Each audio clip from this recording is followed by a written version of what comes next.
विशेष बातमीपत्रात ब्रेक नंतर पुन्हा आपले स्वागत। आता बघूया सविस्तर विश्लेषण। आजच्या बातमीपत्राची सुरुवात करूया मारेगावात घडलेल्या भीषण अपघाताचे पहिल्याच बातमीने। ऐन पोळ्याच्या दिवशी मारेगाव शेजारी अपघाताचा भीषण थरार घडला। अनियंत्रित अवैध प्रवासी ऑटो आणि दुचाकीच्या भीषण धडकेत 2 जण जागीच ठार तर 7 गंभीर जखमी झाल्याची घटना घडली। मृतकांमध्ये मारेगाव तालुक्याचे आवळगाव येथील दुचाकीस्वार तुळशीराम टेकाम आणि संतोष बळावे या दोघांचा समावेश आहे। तर ऑटो चालकांसह 7ही गंभीर जखमी बोटोली येथील रहिवासी आहेत। ऐन पोळा सणाच्या दिवशी झालेल्या भीषण अपघाताने मारेगाव तालुक्याचे आवळगाव आणि बोटोली या दोन्ही गावात शोककळा पसरली आहे। विशेष म्हणजे पोलीस प्रशासनाच्या लाचखाऊ धोरणामुळे परिसरात सततच्या अपघाताचे प्रमाणात वाढ झाल्याचे बोलले जात आहे। बघूया आवाज माझाचा ग्राउंड रिपोर्ट।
माझ्या काकाने संतोषराव मडावी आवळगाववरून मारेगावला आले होते।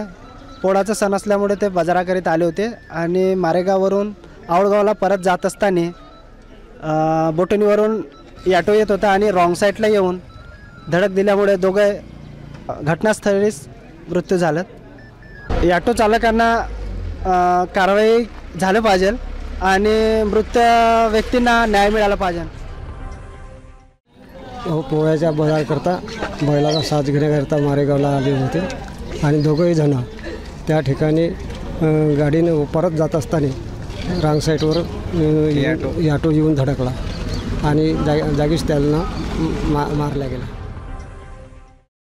30/8/2019ला पोलीस स्टेशन मारेगाव येथे हजर असताना सकाळच्या सुमारास साधारण 9:30 ते 9:45च्या सुमारास आम्हाला माहिती मिळाली की राज्य महामार्ग क्रमांक 6वरील विनायक कॉटेजजवळ मोटरसायकल आणि ॲटो ॲपेमध्ये धडक लागून अपघात झालेला आहे अशी माहिती मिळाल्यावर आम्ही सोबत माननीय पोनिनी साहेब, वडगावकर साहेब व पोस्ट स्टाफसह आम्ही घटनास्थळावर हजर होऊन पाहणी केली असता सदर घटनास्थळावर 2 लोकांचे जागीच मृत ठार झालेले आहे अपघातामध्ये आणि इतर 5 जणांना किरकोळ जखमी झाले असून त्यातील 2 जखमी ही गंभीर जखमी असल्यामुळे त्यांना यवतमाळ येथे रेफर केलेलं आहे।